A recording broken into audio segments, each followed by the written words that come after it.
atau berjumlah 10, dua-duanya ada saling sahih dari Nabi Sallallahu Alaihi Wasallam. Kemudian yang kedua dibaca ketika hendak tidur bersama dengan kalimat tasbih kepada Allah. Kemudian juga dengan kalimat takbir Allahu Akbar. Yang ketiga disunahkan kita membaca ketika mendapatkan kenikmatan dari Allah Subhanahu Wa Taala. Di mana Nabi Sallallahu Alaihi Wasallam beliau ketika mendapatkan nikmat mengucapkan Alhamdulillahilladzi bi ni'matihi tatimmu sholihah. Yang keempat dibaca manakala kita mendapatkan sesuatu yang tidak menyenangkan atau musibah. Nabi beliau membaca Alhamdulillah ala kulli hal. Kemudian terusnya kalimat hamdalah juga digunakan dibaca ketika selesai makan. Beliau bersabda, "Man akala ta'aman," barang siapa yang memakan atau makan makanan kemudian dia membaca Alhamdulillahilladzi, barang siapa yang membaca kemudian makan kemudian membaca doa, barang Allah alhamdulilladzi at'amani hada wa razaqani min ghairi hawlin minni wa la quwwatin. Barang siapa baca doa ini setelah makan, maka Nabi mengatakan ghufira lahu ma taqaddama min dhanbi. Maka Allah akan mengampuni dosa-dosa yang telah lalu. Ini termasuk sebab Allah mengampuni dosa-dosa kita yang telah lalu. Di samping amal-amal yang lain adalah ketika selesai makan kita membaca doa ini. Kemudian selanjutnya juga bersama dibaca ketika bangun dari tidur. Dan yang lainnya adalah ketika mengawali khoutbah, dan juga yang terakhir adalah ketika sebagai mukadimah ketika kita berdoa kepada Allah Subhanahu Wa Taala, di antara segala Allah akan mengabulkan doa kita. Kira pembahasan yang pertama, ayat yang pertama dalam surah Al-Fatihah, Alhamdulillahirabbil alamin. Nah, kemudian faedah yang lain dari ayat ini. Dalam ayat ini terkandung pelajaran bagaimana kita harus mentauhidkan Allah Subhanahu Wa Taala dari sisi tauhid rububiyah. Para ulama membagi tauhid menjadi 3. Yang pertama tauhid rububiyah, yang kedua tauhid uluhiyah, dan yang ketiga adalah tauhid asma wa sifat. Dan pada ayat ini terkandung tauhid uluhiyah ketika kita meyakini Allah Subhanahu Wa Taala Rabb kita yang menciptakan, mengatur, menguasai alam semesta ini, dan juga memberikan rezeki kepada makhluk-makhluk. Itulah kalau kita lihat dalam Al-Fatihah ini terkandung semuanya 3 tauhid ini. Sekarang kita akan bahas ayat yang kedua, yang itu merupakan tauhid, yaitu tauhid asma wa sifat. Di mana Allah berfirman Ar-Rahmanir Rahim, yang Maha Pengasih lagi Maha Penyayang. Setelah kita bahas sebelumnya dalam membahas kalimat basmalah, telah kita ketahui bagaimana yang disampaikan oleh Al-Imam Ibnu Katsir rahimahullah. Beliau menafsirkan ayat ini apa yang dimaksud dengan Ar-Rahman, apa yang dimaksud dengan Ar-Rahim. Ar-Rahman ada sifat kasih sayang Allah Subhanahu Wa Taala yang Allah berikan kepada semua makhluk, pada manusia, baik itu orang yang beriman atau kufur, dan semua makhluk akan mendapatkan sifat rahmat dari Allah Subhanahu Wa Taala. Sedangkan Ar-Rahim ada kasih sayang Allah yang hanya khusus diperuntukkan untuk orang-orang yang beriman saja. Wa kana lil mu'minina rahimah. Dan adalah sebagai orang-orang yang beriman, maka Allah Subhanahu Wa Taala akan memberikan rahimnya. Di dalam ayat ini juga kita bisa mengambil faedah di antara nama dan sifat Allah Subhanahu Wa Taala. Allah mempunyai nama Ar-Rahman, Allah juga mempunyai Ar-Rahim,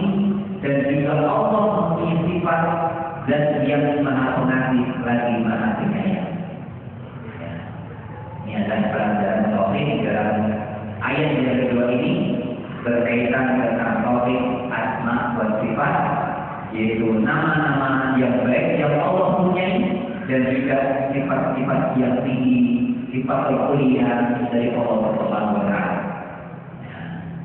Kemudian kita akan membahas pada ayat berikutnya, yaitu ayat yang ketiga yang berbunyi Maliki Yaumiddin. Di dalam qiraat disebutkan oleh para ulama, kalimat ayat ini mempunyai di antaranya dua qiraat. Yang pertama yaitu dengan cara memanjangkan makna Maliki Yaumiddin, yang maknanya adalah pemilik atau penguasa hari pembalasan, dan yang kedua dengan doa memendekkan dirinya yaitu Maliki Yaumiddin. Maka dua-duanya adalah qiraat yang sahih yang nanti kita akan bisa mengetahui faedah-faedahnya tentang dua kalimat yang sahih ini dengan cara memanjangkan maknanya yang maknanya adalah penguasa atau pemilik hari pembalasan, dan memendekkan maknanya yang maknanya adalah raja hari pembalasan. Jadi kemudian rahimahullah, apa faedah di antaranya Allah Subhanahu wa Ta'ala adalah sebagai raja dan juga sebagai pemilik. Maka ini kita mengetahui berbeda dengan manusia. Terkadang ada manusia yang menjadi pemilik, tapi dia bukan sebagai raja. Dan terkadang ada manusia menjadi raja, jadi pemimpin pemerintah dan sebagainya, tapi dia tidak memilikinya. Akan tapi Allah Subhanahu wa Ta'ala dari ayat ini, di samping Allah pun sebagai pemilik, sebagai penguasa, dan Allah pun sebagai raja yang menguasai dari pembalasan tersebut. Ini bedanya antara Allah dengan hambanya. Maka tadi surah Al-Anfal, terkadang dia memiliki tapi tidak sebagai raja, tapi terkadang yang lainnya sebagai raja, akan tapi dia bukan sebagai pemilik dia sebenarnya. Maka kita melihat raja itu terkadang bisa dilengsarkan, raja itu bisa diganti dan sebagainya. Inilah faedah di antaranya Allah dalam ayat ini ada dua qiraat. Maka kalau kita mendengar imam membaca Maliki Yaumiddin dengan nama yang panjang, itu benar. Jika kita mendengar seorang imam membaca dengan kalimat Maliki Yaumiddin, itu juga benar. Tidak ada yang salah. Dan termasuk qiraat yang termasuk sabit, ditetapkan oleh para ulama dengan riwayat yang sahih. Kemudian di dalam ayat ini kita bisa mengambil faedah yang lain. Kenapa dalam ayat ini Allah Subhanahu wa Ta'ala hanya menyebutkan bahwa dialah zat yang menguasai, yang memiliki hari pembalasan? Maka adil di dalam ayat ini maknanya adalah hari pembalasan. Sedangkan dalam ayat-ayat adil juga bermakna agama. Ya. Bagaimana Allah Subhanahu wa Ta'ala, Inna dina indallahi Islam. Sesungguhnya agama yang diridhoi oleh Allah Subhanahu wa Ta'ala hanyalah agama Islam. Maka termasuk di antaranya nanti kita belajar al-Ma'mun yang dimaksud Ar-Ra'aita alladhi yukadzibu bid-din. Hadis dalam ayat ini juga maknanya adalah hari pembalasan, bukan agama. Yang dimaksud adalah mendustakan hari pembalasan. Itu yang makhluk di kalangan para ulama tafsir berkaitan tentang makna lafaz al-Ma'un tersebut. Kenapa tadi? Meskipun kita mengetahui Allah Subhanahu wa Ta'ala adalah zat yang menguasai dunia dan Allah juga menguasai akhirat, akan tadi dalam ayat ini Allah hanya menyebutkan Allah adalah zat yang menguasai dari pembalasan saja. Apa faedahnya? Karena kita mengetahui ketika di dunia ini maka banyak manusia-manusia yang mereka mengaku sebagai umat. Mereka mengaku sebagai umat. Apakah sebagai pemimpin tertinggi dalam suatu negara yang namanya presiden? Mereka menguasai negara itu. Dalam satu provinsi yang namanya gubernur, mereka menguasai provinsi tersebut. Dan menyebabkan RT pun juga mereka yang sebagai ketua RT itu menguasai RT, bukan RT orang lain. Akan sampai di akhirat kelak, maka nanti tidak ada satupun mereka manusia yang mempunyai kekuasaan sebagaimana ketika mereka di dunia. Bahkan nanti ketika Allah SWT menyampaikan bahwa nanti Allah SWT akan pada hari kiamat Allah akan menggenggam bumi. Ya. Allah itu nanti akan menggenggam bumi. Dan juga Allah nanti akan menggulung langit dengan tangan kanannya. Yang selalu kaitan Imam Bukhari, maka Nabi bersabda bahwa nanti Allah itu akan menggenggam bumi pada kiamat. Dapat kita bayangkan betapa besarnya Allah bumi saja digenggam. Bahkan nanti Allah Taala akan menggulung atau melipat angin. Summa yaqulu, kemudian Allah akan berkata, Anal Malik, saya adalah raja. Aina mulkul haq, di manakah raja-raja bumi itu? Aina jabbaru, di manakah mereka yang dulu berkata? Aina mutakabbir, di manakah dulu orang-orang yang sombong itu? Ini adalah tantangan Allah Subhanahu wa Ta'ala. Ketika di dunia ada manusia-manusia yang mereka berkuasa, maka nanti ketika di akhirat Allah Subhanahu wa Ta'ala akan menanyakan kepada mereka semuanya. Yang kita tahu di antara manusia mereka ketika di dunia sebagai penguasa, ada yang merasa dirinya adalah orang yang berkata. Sehingga apa? Ada sebagian penguasa yang berbelit kepada masyarakatnya. Sebagian orang yang lain penguasa itu ada mereka yang bersifat takabur atau sombong. Mereka merendahkan orang lain yang ada di bawahnya. Maka tadi Allah berfirman, Anal Malik, saya adalah raja. Aina mulkul haq, di manakah raja dunia dulu? Aina jabbaru, di manakah mereka yang dulu mengatakan berkata? Aina mutakabbirun, di manakah dulu mereka yang punya sifat sombong? Maka inilah berkekuasaan pada saat itu hanya Allah Subhanahu wa Ta'ala yang menguasainya. Maka di dalam ayat yang lain Allah menerangkan tentang makna ayat ini. Dalam surat Al-Insyirah ayat yang 19 Allah berfirman, "Wa ma adraka ma yaumuddin, tsumma ma adraka ma yaumuddin, yauma la tamliku nafsun li nafsin syai'an, wal amru yauma idzin lillah." Ini ada penjelasan juga ayat ini menjelaskan tentang keadaan yang terjadi pada saat hari pembalasan. Ini namanya tafsir ayat di ayat. Allah menanyakan, "Bama adraka ma yaumuddin?" Tahukah kamu apa hari pembalasan itu? "Tsumma ma adraka ma yaumuddin?" Kemudian tahukah kamu apakah hari pembalasan itu? Nah, kemudian Allah menjelaskan kepada kita sekalian tentang apa yang dimaksud yaumuddin itu.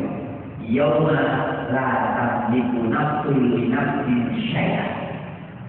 Pada hari di mana seorang itu tidak akan mampu untuk memberikan pertolongan kepada orang lain. Wal amru yauma idzin lillah, dan pada hari itu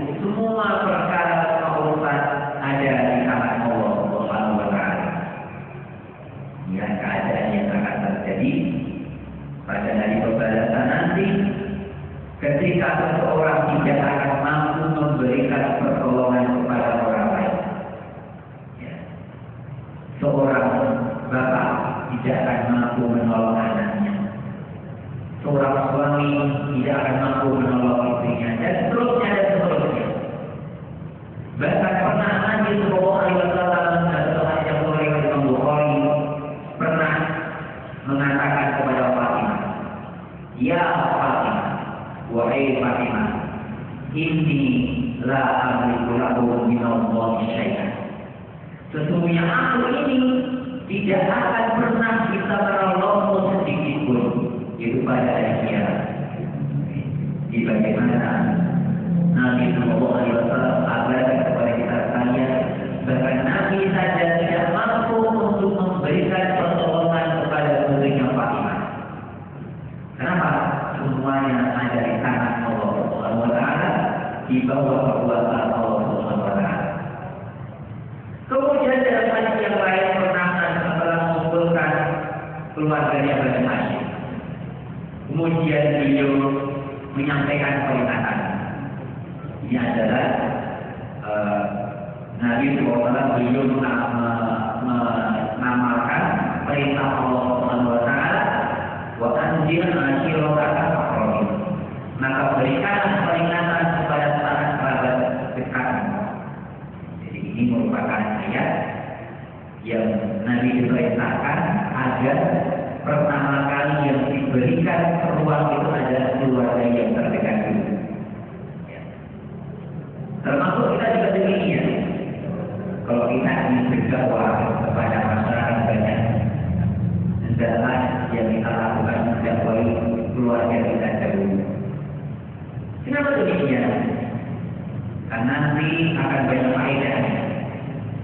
Seandainya ada seorang yang mereka menyeru kepada orang lain, tapi tidak kepada keluarganya, maka terkadang orang tersebut atau banyak orang akan menyaksikan apa yang dilakukannya.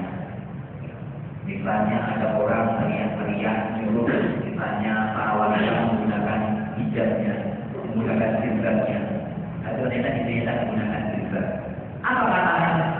Wong ini segera berjilbab, apa berjilbab. Maka tadi hendaklah kita memerintahkan keluarga kita. Maka tadi ketika punya ayat ini kemudian Nabi mengumpulkan Bani Hashim. Dan Nabi menyampaikan pesannya, ya Bani Hashim, aqilu anfusakum minan nar. Wahai keluarga Hashim, sebagainya tersalah. Jagalah diri kalian dari siksa api neraka. Fa inni la amliku lakum min Allahi syai'an. Sesungguhnya aku tidak akan mampu menolongmu sedikit pun. Yaitu dari azab Allah Subhanahu Wa Taala.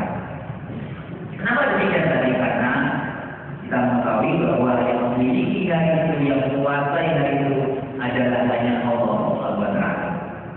Bahkan nanti tidak ada orang pun yang mampu berkata-kata.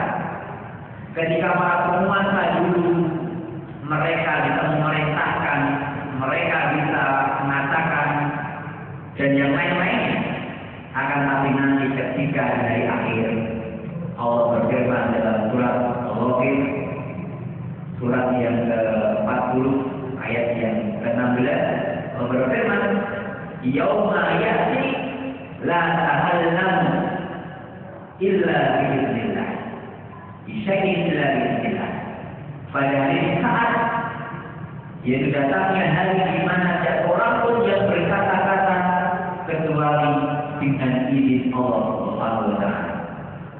Maka ada orang pun yang mereka mampu untuk berkata-kata patah kata pun kecuali mereka yang diizinkan oleh Allah Subhanahu Wa Taala. Jika tadi hari tadi adalah miliknya Allah Subhanahu Wa Taala. Jadi kemudian dalam iman Allah, kita akan mengetahui apa kaitan di antara tiga ayat yang pertama. Yang pertama adalah kaitan antara ayat yang pertama dengan ayat yang kedua. Yang pertama Allah berfirman, Alhamdulillahirrahmanirrahim, kemudian yang kedua Ar-Rahman Ar-Rahim. Ayat ini mengambil faedah atau dapat diambil faedah. Allah Taala menyebutkan dirinya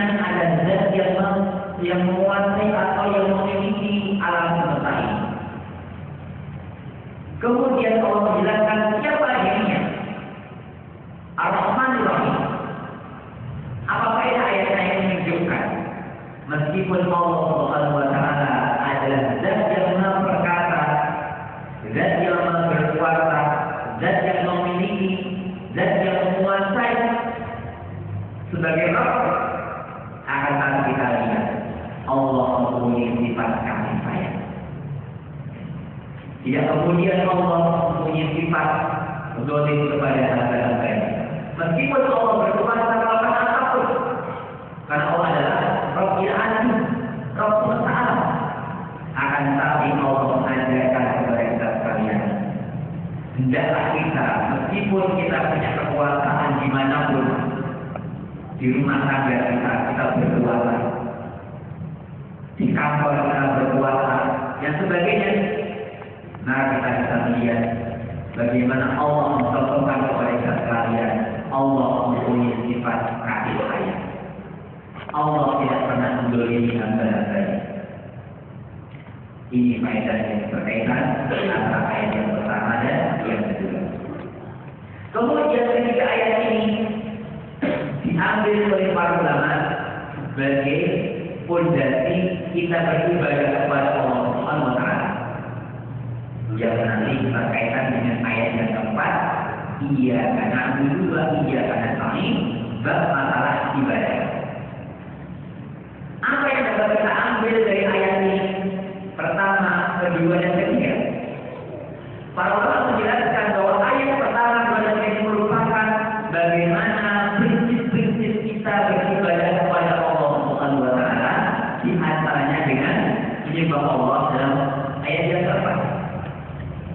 Yang pertama, sifat yang pertama adalah dengan ayat ini, Alhamdulillahirabbil alamin.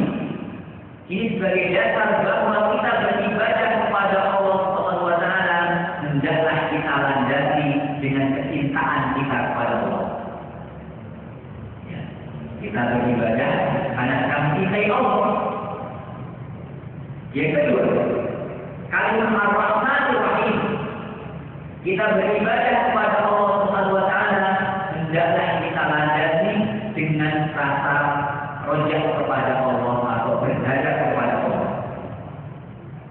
Kemudian yang ketiga, Maliki Yaumiddin. Ini ada dasar ibadah kita kepada Allah, hendaklah kita beribadah kepada Allah Subhanahu wa taala dengan dilandasi rasa takut kita kepada Allah Subhanahu wa taala. Jadi kita itu beribadah kepada Allah dengan tiga dasar. Yang pertama cinta atau mahabbah. Yang kedua adalah rasa roja atau berharap. Dan yang ketiga adalah rasa takut atau khauf.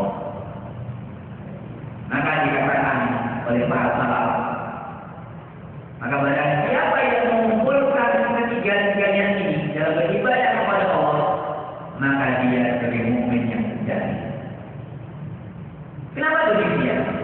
Karena ada di kalangan kaum muslimin yang mereka beribadah kepada Allah tidak dengan menggunakan ketiga dasar ini. Ada sebagian di antara kaum muslimin mereka yang beribadah kepada Allah hanya karena cinta saja, yaitu orang-orang suci. Orang-orang suci itu yang terkadang mempelajari tasawuf tapi dengan pemahaman yang melenceng, maka kemudian ketika dia beribadah kepada Allah bukan karena takut, bukan karena ingin masuk surga, bukan karena takut kepada neraka, tapi mereka mengatakan karena mereka cinta kepada Allah dan mereka beranggapan inilah ibadah yang sebenarnya. Kalau orang itu beribadah kepada Allah karena takut, karena cinta, karena berharap, mereka mengatakan dia akan berbuat kesyirikan. Maka dikatakan barang siapa yang beribadah kepada Allah karena takut, karena cinta saja, dia adalah zindiq atau orang sufi. Maka pernahkah kita mendengar satu ungkapan dari orang sufi?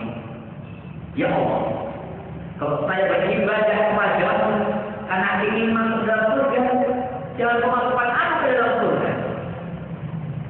Dan apabila aku beribadah kepada-Mu karena takut kepada neraka, masukkan aku ke dalam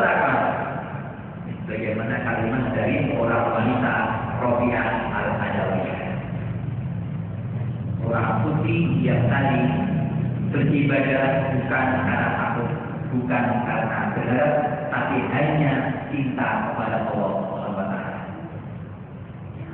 Kemudian yang kedua, ada orang yang beribadah kepada Allah hanya rojak saja, punya harapan saja.